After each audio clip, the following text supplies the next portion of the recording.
Hey, how you doing? Um, I'm Cadet Driver. This video is intended for those who are looking to join the Army, and this is just a few things you should know before joining the Army. First, I'm gonna give you a little bit of background about myself. I'll be in the military for 5 years. On April the 10th, I joined my junior year of high school. I joined the Mississippi Army National Guard as an 11 Bravo infantryman. I did what was called split up, and they still have this today, where you can join your 11th grade year, and then you can go to basic training the summer before your senior year, and then do AIT, which is advanced individual training, the summer after you graduate. So this is exactly what I did. I attended college, Mississippi Valley State University. My sophomore year, I did what's called the Simultaneous Membership Program, which is the SMP program, which makes you a cadet, but still allows you to be entitled to your unit that you're attached to.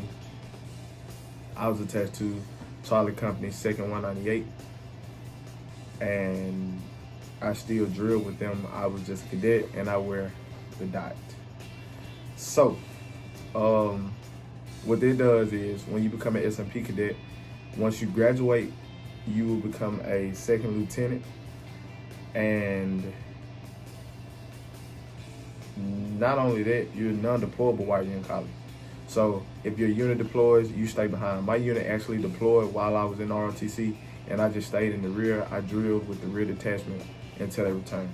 So with that being said, I give you a few things that you just should know all around. One is there's multiple avenues to get inside the Army. The most popular way is the enlisted route, which requires you to take the ASVAB test, and make a certain score. And then once you commit, you'll go through MEPS and get a physical. And after that, you swear in, and that's about it. So one thing about the Army, you actually do get the opportunity to choose your occupations, and your occupation qualifications are based on your ASVAB scores. So like your general technical scores, we have line scores on the ASVAB that qualifies you for certain jobs. So everybody qualifies for different jobs, all based off of your ASVAB score. So, you know, if you decide to go the enlisted route, there's something to have in mind that, of course, you have to make a certain score to get a certain job. There are multiple occupations within the military itself. In the Army specifically, there are a lot of different occupations. Every occupation is not a combat arm. For those of you that are not interested in combat arm, every occupation is not a combat arm. You will have recruiters sometimes say the only thing that we have is a combat arm, and if you really don't want that, you don't have to sign for that. You don't have to just do it, you know.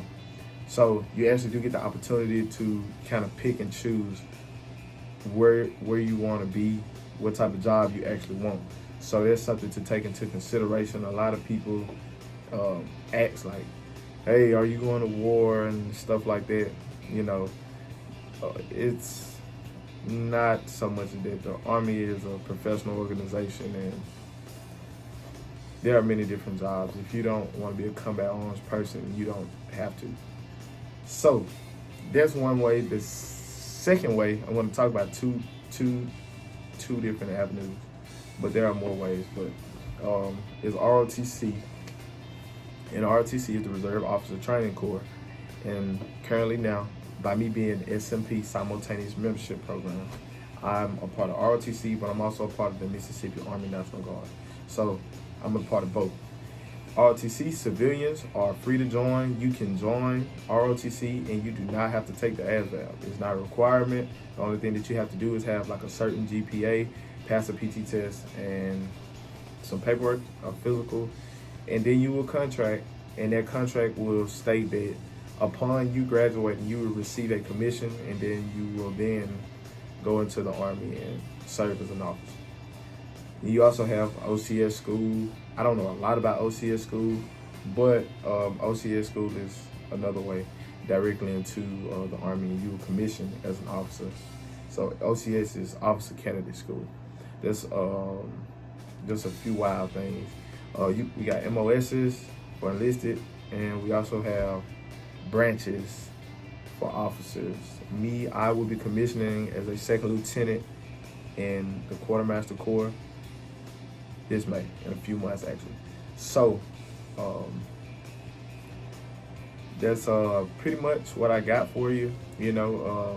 High school students, speaking directly to you, if you're thinking about joining, just know, understand that you can bargain. You can bargain. You don't have to go for the first thing that comes your way. You can wait it out. You can make sure that when you get in the Army that you're completely satisfied with what job you have and what component you went to. And by component, I mean reserve, National Guard, or regular Army, which is active duty.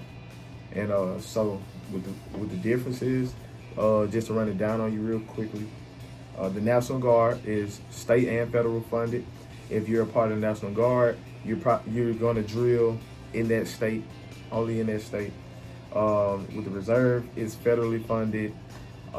The reserves don't exactly have combat arms, so that's what you're looking for if you want to be a part-time soldier. The reserves don't have combat arms, but the National Guard does. So that's something that you look into your state. Our recruiters are different types of recruiters. Some recruiters are National Guard recruiters. Some recruiters are, reserve or active duty recruiters. So that's something important to look at, because you may be under the impression that, hey, I want to go to the National Guard, I'll make the same money as the regular people in the Army, and it's not true. You only really make a drill check, and it's not a lot. It's a great part-time job, and most people join the reserve for benefits. It's not so much as the financial rewards. However, there are opportunities inside of the National Guard. You have AGR jobs, which is active guard reserve, but there are pros and cons to that. They're great if you get them, but there are slots and it's not promised. So joining the National Guard with the hopes that you're going to be entitled to an AGR job is not the thing to do, because it's not guaranteed. It's multiple people applying for that job, and if you don't get it, then you just don't get it, So with the reserve, it's about the same. Active Army, you do it every day. You do it every day. You get paid on the 1st and 15th, and you gradually progress in rank.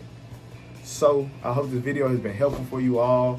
Stay tuned. This is my first video, and I really hope that I help somebody out there who's sitting down just really thinking like, what should I do? How should I do it? I want to be in the military. I want to be in the Army, and I don't really know about this. You got different people in your ear, probably people that never been in the Army.